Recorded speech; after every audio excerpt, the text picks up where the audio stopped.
A young pregnant woman was walking slowly along the dusty road. She was exhausted, supporting her huge belly with one hand and carrying a heavy bag with the other. Sweat covered her face and rolled down in large drops. Her hair stuck to her neck. Mia had no more strength, but it was still a long way to Grandpa's house. She leaned against the fence of a house, breathing heavily as if she had just run a marathon. Suddenly, she heard an engine noise from behind, and an old car pulled up beside her. The car door opened, and the driver shouted, "Get in, I'll give you a ride." "Oh my goodness, you are pregnant. What are you doing outside? It's hot as hell now." The driver's name was Brian, and he was an elderly local farmer. Brian looked closely at the woman and suddenly slapped his forehead. "Mia, is that you? I didn't recognize you. Are you married? When did you have time to get pregnant? You left our village just a year ago. Have you decided to come back?" He was asking Mia so many questions, but she felt so depressed that she didn't want to answer them. But she had to. "Hello, Brian. Yes, I've decided to come back home. Forever. I don't have a husband, but it's a long story. Can you drive me to my grandfather's house?" The man scratched the back of his head and asked, "How are you going to live there alone? Judging by your belly, you're going to have a baby pretty soon. The local women will gossip when they find out you're pregnant but not married." The woman sighed heavily. "I know, but I'll get over it somehow. I don't have anywhere else to go. It's okay, I'll get used to it." The man drove her home and waved. "Good luck, Mia. If you need any help, just let me know." Mia entered the house, dropped her suitcase in the hallway, sat on the sofa, and looked around. Everything was the same as when her dear grandfather was alive. A photo of her young grandparents on the wall, a horseshoe over the door, an old blanket on the sofa. The woman got very sad. Tears flowed from her eyes, and the memories of her youth and recent days began to flash before her eyes. Everything was mixed up. Mia's parents died a long time ago when she was only 8. They both worked on a farm. They were not rich, but they loved each other and were truly happy. The family had a good vegetable garden and a small farm. But a ridiculous and terrible tragedy took the lives of many people. There was a fire on the farm, and the fire was spreading rapidly, enveloping the frightened people on all sides. The chances of surviving were very low, so 8-year-old Mia became an orphan overnight. She was raised by her grandparents, who replaced both her father and mother. The girl missed her parents very much. She missed her mother's affection and love, and her father's care. The house became so empty. Grandmother couldn't withstand such grief and soon became very ill, and a month later, she passed away. So the girl was left with only one close and dear person, her beloved grandfather, Peter. He was strict, but he loved his granddaughter madly. But he raised her as best he could. As if she were a boy, he taught her to use a hunting rifle, cut grass, saw, and chop wood. The girl was great at horseback riding, and even knew how to hammer nails. Mia loved her grandfather and obeyed him, but still secretly dreamed of only one thing: to move to the city. That's what almost all young people did. Almost no one wanted to live in this remote village. Mia wanted to see how Sid Dwellers lived. TV showed cozy, comfortable apartments, theaters, and fantastic skyscrapers. It attracted Mia so much. It seemed unbearable for her to live her whole life in the village. But when Mia asked her grandfather to let her go to the city right after the school prom, he got mad as hell. "What city? What are you going to do there? You need to study and get a profession. I'll find you a job in our village. If you don't want to work at the farm, you can be a cook at the local canteen. Isn't that good enough for you?" But Mia dreamed of a different future. "Please, let me go to the city. I'm not a child anymore. In the city, I can find a good job and a decent fiancé. I don't want to stay in the village. I want a normal life. Try to understand me." Peter was in despair. "What good job are you talking about? Nobody will need you in the city without education and work experience. You don't even know how to survive in the big city. Someone will trick you there one day. Where are you going to work? The only job they can offer country girls is some illegal job. Don't you realize that? If your mother were alive, she'd talk you out of it. But Mia disobeyed her grandfather and left. And even though he put some money in her pocket, he was very mad at her. He raised her, loved her, cared for her, but she left. He had hoped that his granddaughter would stay in the village, help him, get married, and have children, and they would live in one big house. But things didn't work out the way he wanted them to. The city was like a huge anthill. No one paid any attention to anyone. Cars drove at a terrible speed, and stores attracted her with beautiful showcases. The girl felt like she was in another world and admired everything she saw. This life was not like life in her native village, where everyone knew everything about each other, where there was only one store for the whole village, and the only entertainment was a nightclub on weekends. The girl decided to settle in the city, not to disgrace her grandfather, and live a decent life. So she immediately rented a room on the outskirts of the city. The landlady, an elderly woman, lived in the next room. She meticulously looked at the new tenant and strictly told her, "Don't bring boys here. Don't make noise late at night. And be nice." Mia decided to make friends with the elderly lady and handed her a box of chocolates. "Don't worry, Mrs. Stevens. I was raised by my grandfather. He is very strict. He wouldn't even let me work late at night. So don't worry. I didn't come here to have fun. I came here to work." The elderly woman smiled sweetly. Soon, Mia started looking for a job. That's where she faced problems. She didn't want to work as a waitress, because she had to work both day and night shifts. But the landlady had made it clear to Mia that she shouldn't come home too late. After a long search, Mia got a job as a janitor in a small private company. The schedule was convenient. Mia naively believed that after a while, she would be promoted to a better position. Mia was given a nice uniform and started working. All the equipment was also modern, and the work wasn't hard, as the floor in all the rooms was made of laminate and tile. The girl looked enviously at the young female employees of her age, who talked about fitness clubs and expensive clothes. Mia dreamed that she would save up money and get a university degree too, so that in the future she can become one of those beautiful, successful girls. Mia had a very attractive appearance.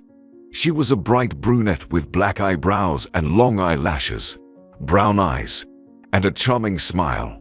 She was very sociable, so she quickly made friends with her co-workers. The head of the procurement department, a young guy named John, paid special attention to Mia. He told her many nice words and explicitly hinted at a meeting. But Mia didn't like him at all. She didn't dare to refuse him openly, so she only joked about it. But the man was very angry and took her jokes as a personal offense. Tony, the head of the company, knew about it but didn't take it seriously. Tony had more serious problems, for the income had recently begun to decrease, even though there was no obvious reason for it. John wasn't his friend, but they studied at the same university and often crossed paths, but their personalities were too different. Tony had a quiet and balanced life, while John liked to waste money in casinos and have fun with girls. However, John was smart and professional, so when he asked Tony for a job, Tony didn't hesitate to hire him. The current owner inherited this business from his father. A small company was developing and selling software and computer equipment. They had a team of young and promising professionals who knew how to create a unique product. Tony, just like his father, loved this business, managed it properly, rewarded employees for creativity and new developments, and paid a decent salary. That's why he didn't understand why the company's income had become much lower over the last month. What was wrong? One day, Tony decided to throw a Christmas party for the staff. He chose a great restaurant and invited everyone. Mia was happy about such an event, but there was one disappointing thing. She had no suitable outfit, so she had to spend a lot of money and buy a new dress. Maria's niece made her a beautiful hairstyle and gave her a pair of nice shoes. When Mia entered the restaurant, everyone was shocked. Colleagues were used to seeing Mia in her uniform, but now they were admiring the girl. Tony also could not take his eyes off her. John followed her the entire night. The girl refused John's attempts again but agreed to a slow dance with Tony. Mia's heart was beating frantically with happiness because she liked Tony very much, but she had never dreamed of him. He was the owner of a successful company while she was just a janitor. But now Tony was looking at her so intently. When everyone started to go home, Tony suddenly offered to give some employees a ride home. Several co-workers got into his car, and Mia was among them. Tony drove everyone home and Mia was the last one in the car. She timidly said, "Thanks for the ride, Tony." The man walked around the car, opened the door, helped Mia out, and was in no hurry to let go of her hand. He suddenly said, "Dear Mia, after the dance with you, I still can't come to my senses. I'm crazy about you. I fell in love like a child. Tell me, do you like me? Do I have a chance?" Mia's throat instantly went dry. She wanted to shout loudly, "Yes, I've been dreaming about this since the day I met you." But she couldn't say a word. She just nodded silently and looked at him in such a way that everything became clear without words. They kissed passionately without saying anything, and they were both insanely happy. From that day on, they began dating secretly. At work, they acted like boss and subordinate, but they spent every evening together. And of course, naive Mia believed that Tony was her one and only love, the man she had dreamed of since childhood. She immediately forgot all the instructions of her grandfather and enjoyed this love. However, soon, rumors about their relationship began to spread. Many girls envied her and didn't understand why Tony liked her so much. She was just an ordinary modest girl from the village. She didn't even have a higher education. Everyone realized that Tony was just having fun with her and would break up with her soon. John was angrier than anyone else. He hated this insolent girl who refused him and started dating Tony. He decided to take revenge on her. All these conversations didn't bother Mia and Tony. Mia was madly in love with Tony and expected to marry him soon. In the beginning, Tony didn't plan any serious relationship. He just wanted to have some fun. But he didn't notice how quickly he fell in love. And now he couldn't imagine his life without this shy country girl. She was special. She didn't demand anything from him but love, and they were really happy together. Tony didn't care that Mia was just a janitor. He decided that after the wedding, his wife would quit her job and take care of the house and the family. However, John was not happy about this plan and began to deliberately do everything to break up Tony and Mia. First, he slipped important papers into Mia's bag and caused a scandal, telling the security guard to check her bag. But Tony assumed it was just some misunderstanding. Why would Mia need those papers? What is she going to do with them? It's ridiculous. She doesn't even know anything about software engineering. So John decided to take extreme measures. He met with Tony's father, the powerful businessman Edward. Edward was very surprised by John's visit. "Hello, John. Is something wrong?" "I don't really supervise my son's activities lately," John replied angrily. "It's too bad you don't supervise the things in the company anymore. We'll be bankrupt soon." "Tony doesn't listen to me at all. It's getting worse every day. He is always spending time with our new janitor. He even wants to marry her. He doesn't care about business.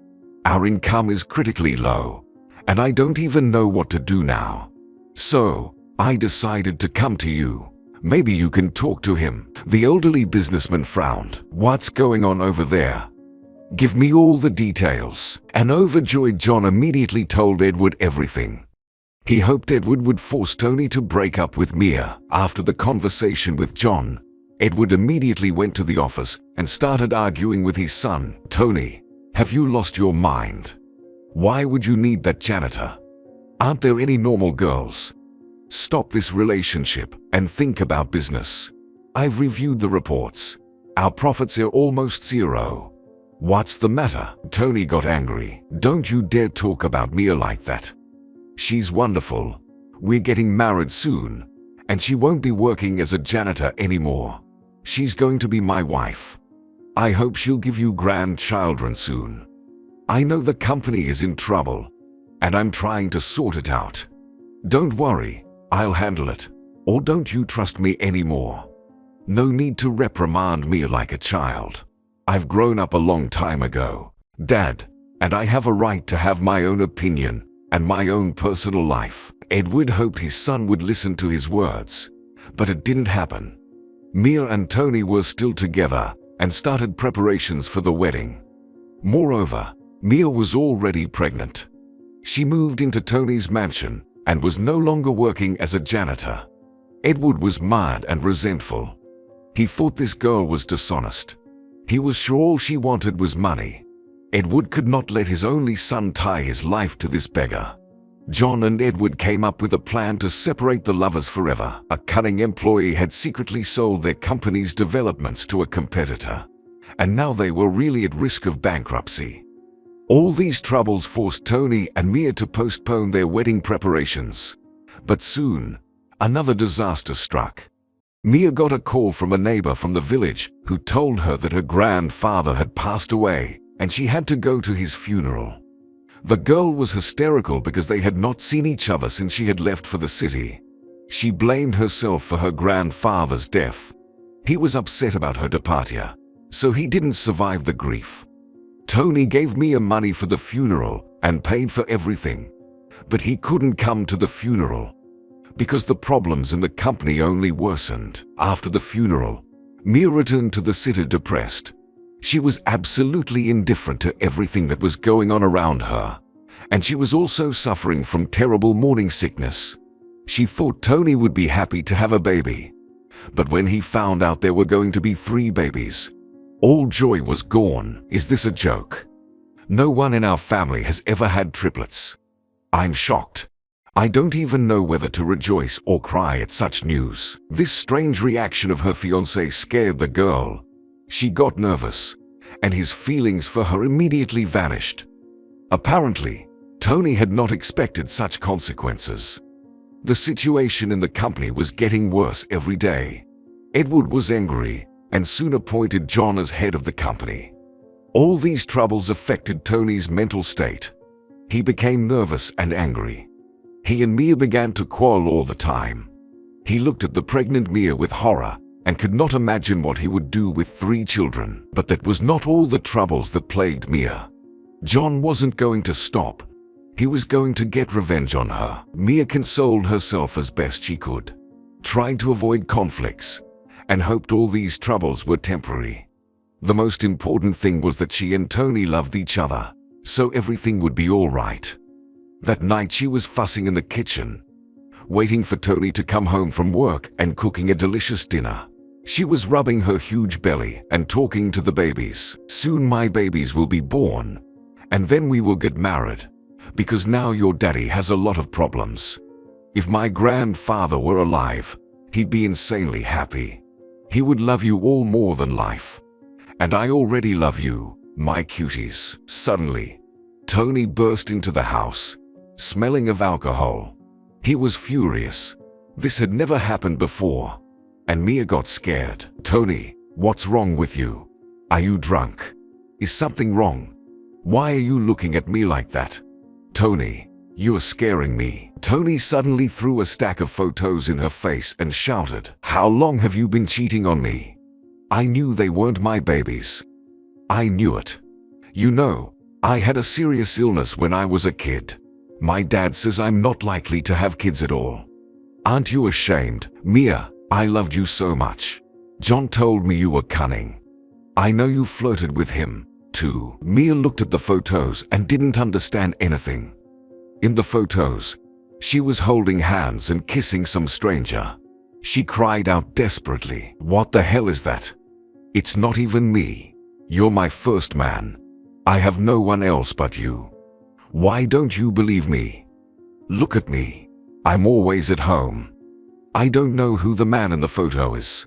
Why don't you believe me?" She wanted to hug him, but he pushed her away roughly. "Get out of the house. You're disgusting. I don't want to see you." Mia was so hurt. She burst into tears and went to pack her belongings. But Tony didn't stop her. He just stayed in the kitchen, drinking cognac and waiting for her to leave. The girl hoped he would come to his senses, stop her, tell her how much he loved her. But he didn't even look at her. So, he was absolutely indifferent to her and their babies. How is that possible? This whole situation seemed like a nightmare to Mia. She was hurt and offended, and she decided to cut off all ties with Tony and return to the village to start a new life. All the way to the village, she cried. Tears literally choked her, and it seemed that everything inside her was burning with resentment. Her beloved man had kicked her out of the house like an unwanted toy. She loved him so much, was faithful, and never cheated on him. But he just got rid of her, and only now, sitting on the sofa in her grandfather's house, Mia realized the horror of her situation. How on earth would she survive here on her own? She had no money. She had nothing for the babies. No crib, no stroller, nothing. She looked at her grandfather's portrait and cried loudly. "You warned me, Grandpa. You tried to stop me from going to the city, but I didn't listen. Grandpa, I miss you so much. If you were alive, you would scold me, but you would help me, support me. Why did you pass away so soon? How am I supposed to live without you?" She whispered all this out loud, as if in a delirium, and tears were pouring from her eyes without stopping. She was in total despair and didn't know how to survive. Suddenly, Mia felt unwell and dizzy. She felt a sharp pain in her stomach, lay down on the couch, and cried out in pain. Panic seized her. Oh no, has it really started? What should I do? Where's my phone? I don't even know who to call. It'll take at least an hour for an ambulance to arrive. It hurts so bad. Mia shouted it all out loud, biting her lip, and then fainted, and soon regained consciousness for a while. Suddenly, she saw someone's silhouette and hands, a pleasant voice whispering to her, "Don't be afraid. I will help you. I know how to deliver babies. Let me examine you, please. Otherwise, I won't be able to help you." Mia mumbled, "Who are you? How do you know what to do? I'm dying, right? Or, don't touch me. I won't let you kill my babies. Don't touch me." She resisted and screamed, but soon, she felt so bad that she gave up. She vaguely remembered what happened next. It was like delirium. Someone wiping her forehead, giving her some water, giving her clear commands, and even slapping her cheeks a couple of times when she was unconscious. Surprisingly, the woman obeyed the commands, and soon, she heard the long-awaited cry of her babies. Mia woke up at the moment when the ambulance crew was leaning over her. "Miss, can you hear me? It took us a long time to get here. It's a long way. Sorry. As we can see, everything has already happened. You've safely given birth to triplets on your own. It's a real miracle. You have 3 girls. The babies are fine, but you lost a lot of blood. But that's not surprising. The labor was difficult. We'll take you to the hospital now. The doctor will examine you and the babies. Tell me, who managed to deliver your babies so professionally? It's a real talent. It's not easy to deliver babies at home, without any equipment or medication. I'd like to shake this hero's hand." Mia cradled the babies in her arms and whispered, "I don't know. I don't remember anything. I had just arrived, and I didn't even have time to unpack my stuff yet. The contractions started so unexpectedly, and then I lost consciousness and didn't remember his face. I don't even understand how a stranger could enter my house. It's a mystery. But I'm very grateful to my savior. I would have died alone for sure." The paramedics were shocked. The babies were washed and wrapped in blankets. Mia was fine too. Who was the hero who saved them? Mia was taken to the hospital. The doctor examined her and confirmed that everything was done very professionally. She only needed to stay in the hospital for a week to recover. Mia had been nervous all week. She didn't have enough milk. She rocked her daughters and cried with joy and grief at the same time. Her thoughts tormented her. How am I supposed to get from the hospital to the village alone? I won't be able to carry 3 babies alone. I'm so ashamed. I'm all alone. I don't have a husband. I can only imagine how the neighbors will look at me. Even social workers talked to the woman and hinted that she would not be able to raise 3 children alone. These women looked at her like she was crazy, with sympathy and squeamishness. But Mia was confident. I can cope. I have a house, a vegetable garden. Everything will be fine. And don't look at me like that. Yes, I am a single mother. And yes, I have 3 babies. But I am not an alcoholic. I am a serious woman. I love my babies, and I won't give them to anyone. Do you understand? And don't come to me with such offers anymore. Out of desperation, Mia even wanted to call Tony and tell him that he was a father now, that he had 3 wonderful daughters, Anne, Maria, and Hope. But she immediately scolded herself. Don't you dare. He abandoned you, kicked you out of the house. If he wanted to fix everything, he would have called you long ago. He doesn't need you. You have to forget him. The day of discharge from the hospital came. Representatives from the mayor's office visited Mia and gave her some baby stuff and a stroller for triplets. Mia didn't dare to say that no one would pick her up from the hospital. It was so embarrassing. Mia timidly stepped out onto the porch and looked around as if looking for someone. Suddenly a stranger approached her. A short, funny man with red hair wearing old clothes. He said to the nurse in a business-like manner, I've come to pick up Mia. Give me the babies. Sweetheart, get in the cab. It's time to go home. He handed her a modest bouquet of roses. Mia didn't understand anything, but she was overjoyed. Now no one looked at her with disdain. Everyone sincerely congratulated them and wished happiness to the family. When they were in the cab, the woman asked, Thank you, but who are you? I don't know you. Why did you come to pick me up? Who told you to do this? Tony. The man shook his head. I don't know who Tony is. My name is Frank. I'm the one who delivered your babies. I'm sorry about that. The house had been empty for a long time, so I decided to move in. And then, you arrived unexpectedly. I got scared and hid. When you went into labor, I had no time to explain anything. I had to save you. I'm glad everything went well. The woman felt embarrassed and began to thank him. So that's who my savior is.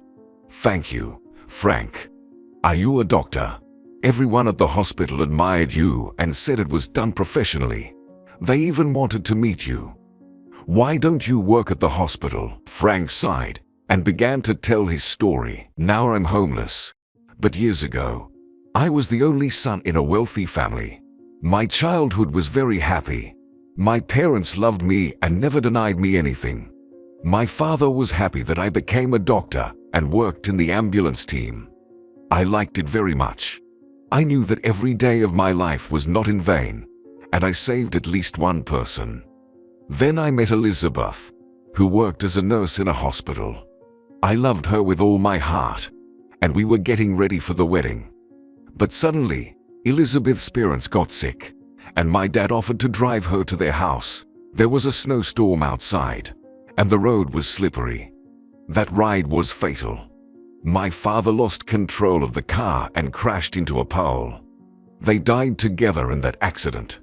My mother could not survive this tragedy and died of a heart attack 3 months later. I was standing at the coffin and didn't realize what had happened. My brain refused to believe that Elizabeth and my parents were gone. The competitors took the opportunity and seized my company. I was desperate, so I started to drink a lot of alcohol. It was easier that way. It allowed me to relieve my mental suffering for at least a couple of hours and forget about my problems. I was fired from my job, and our house was taken away for debts. That's how I ended up homeless. I know I should have fought to the end, but I didn't see the point, you know. I mean, I lost all my family. I hope you're not mad at me for picking you up from the hospital. I just felt so sorry for you. You're all alone, and there's no one around. It shouldn't be like that. And don't worry, I didn't steal anything from the house. Mia couldn't stand it and cried, and then told everything about herself, about her cruel fiancé, and how he had kicked her out of the house. At the end, she added, "You know, Frank, I'm very grateful to you for everything. I'd be happy if you stayed. Live in my house as long as you want. Honestly, I'm so scared to be alone with 3 babies." So Frank stayed in Mia's house. The man desperately wanted to help this brave woman who took the risk of raising 3 children on her own. The neighbors judged Mia, but the local policeman was happy. He had known Mia since she was a child, but this was the first time he'd seen Frank. He checked the man's ID, asked him many questions, and then even offered him a job at a local hospital. The man gladly agreed. He wanted to support Mia and her babies, and he was very happy that he got a chance to earn money. Every evening Frank was doing something in the barn, but Mia was so exhausted with housework and taking care of the babies that she had no time to check what exactly he was doing. One day, the man brought in 3 adorable cribs. Mia was thrilled. "Did you make these yourself? So cool." "I'm thrilled. Your future wife will be very lucky to have such a hard-working husband." The man blushed. He was pleased with her warm words and suddenly replied, "You know, Mia, after Elizabeth's death my life seemed to stop, but now I have you and your babies, and I am very happy about it. Let me always be by your side and help you. For me it is the best reward. You are the meaning of my life." Frank turned out to be a truly amazing person. He helped all his neighbors, treated them, and gave them valuable advice about health. Mia's neighbor often helped her with the babies so that Mia could at least get some sleep or cook something. Frank took care of the household chores. It seemed as if the man was never tired. All these chores were a joy to him. The babies were growing up and could already smile. They were not rich, but they lived happily, in peace, and in love. 6 months passed. One day when the family was having dinner, someone knocked on the door. Mia put on her jacket and went to open the door. She saw Tony on the doorstep. He said quietly, "I could barely find you. Can I come in? We need to talk." The woman was shaking with anger. She wanted to kick him out, but the remnants of her past love forced her to let the man into the house. Frank looked at the uninvited guest in shock. The kids, sensing that there was a stranger in the house, started crying. Frank immediately began to entertain and comfort them, taking them in his arms and kissing them. Mia looked intently at Tony and asked rudely, "What do you want? Do you feel guilty or something? I'll never believe it." Tony didn't expect such a negative reaction.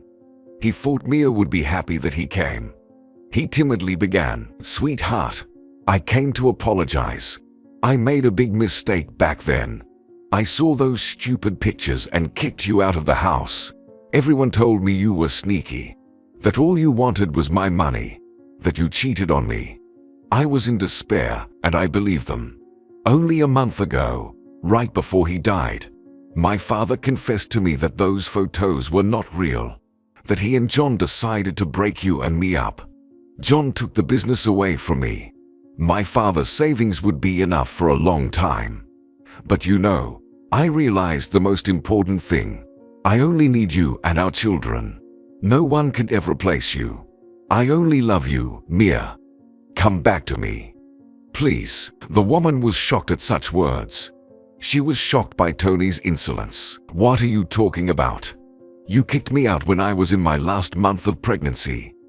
You didn't even think about the fact that I had absolutely nowhere to go. What kind of love are you talking about? This man who happened to be around saved me, and if it wasn't for him, me and the kids would have died. Do you realize it? His name is Frank, and unlike you, he's a real man. Love is not about sweet words and bouquets of flowers, Tony. Love is about caring and trust. But I don't trust you anymore, Tony. I don't trust you, and I don't love you anymore. I will never forgive you.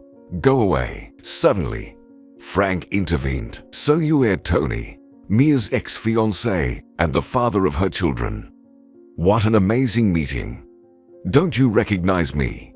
It was your father who stole my father's company. What a nice family." The father decided to make a profit out of people's grief, and his son kicked the woman he loved out on the street. "I'm not surprised. It seems you inherited not only business from your father, but also cruelty." Tony turned pale, but decided to say one last thing. "Mia, what about our children? Are they going to grow up without a father? We're almost a family. Have you forgotten how happy we were together?" He was about to walk over to the crib where the quiet girls were sitting, but Mia suddenly started pushing Tony toward the exit. "Don't you dare approach the children. You didn't want to know they existed. You didn't care about them for half a year. Get out. My girls have the best father. He loves them and cares for them. Not like you. You're pathetic." Tony ran out of the house. He remembered how he had kicked Mia out of the house, and she had cried and begged him to come to his senses. But he only insulted her. He felt so ashamed right now. He had lost everything, and it was his own fault. He believed everyone, except his own heart. And now what? What was he left with? No business, no family, and these cute little girls who looked like his beloved woman call another man daddy. The man got in the car, wrapped his arms around his head, and screamed, "What an idiot I am. I don't even know my daughter's names. For Mia, no one has ever loved me or cared for me like she did. I must atone for my sin. I lost Mia. I can see that she doesn't love me anymore, and I can't change that.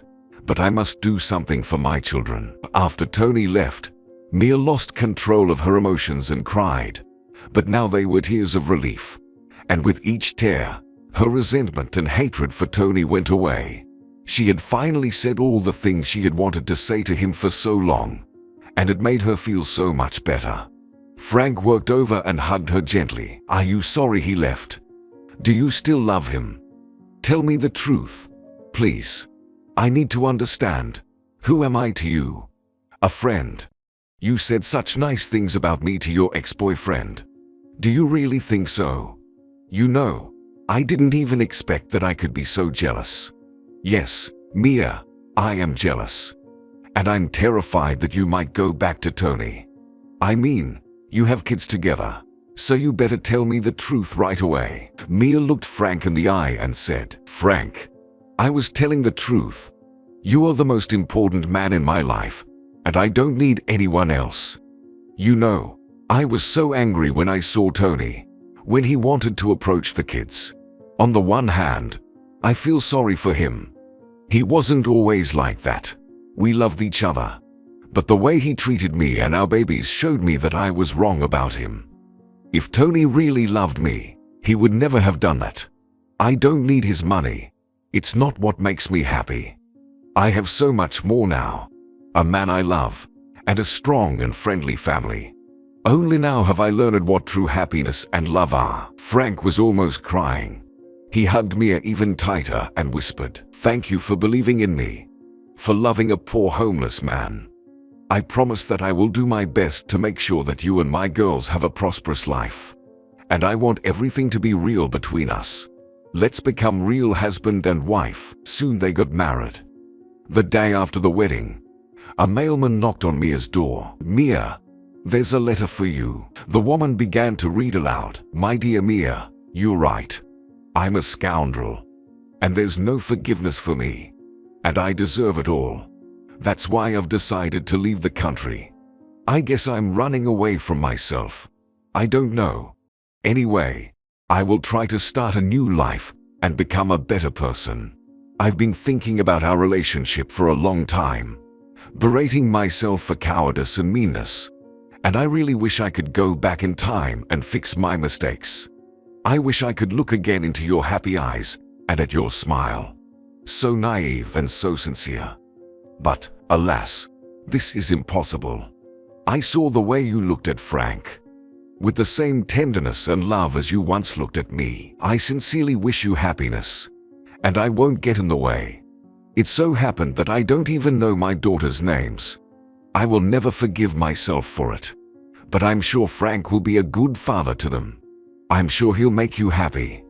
But before I say goodbye forever, I want to do something good for my kids. So here's my gift to them. There is a safe deposit box in the bank in your name. I know you are mad at me, and you don't want anything from me, but I'm asking you to accept this gift, for the sake of our children. Goodbye. I still love you. Then Mia cried again, realizing that now, at this very moment, Tony had let her go, and she had let him go too, and now their story was finally over. The next day, Mia and Frank went to the bank and received the contents of the safe deposit box. 3 gold chains and a bundle of money. Frank said thoughtfully, "A noble deed. It's worthy of respect. Let's put these chains on the girls. They have a right to know who their father was. And we don't really need his money. What are we supposed to do with them?" Mia thought for a moment and then answered, "Let's open a savings account for the girls. When they grow up, they'll get a gift from their father. They'll need it." They did that and left the bank with a sigh of relief. Mia finally let Tony go and even wished him happiness.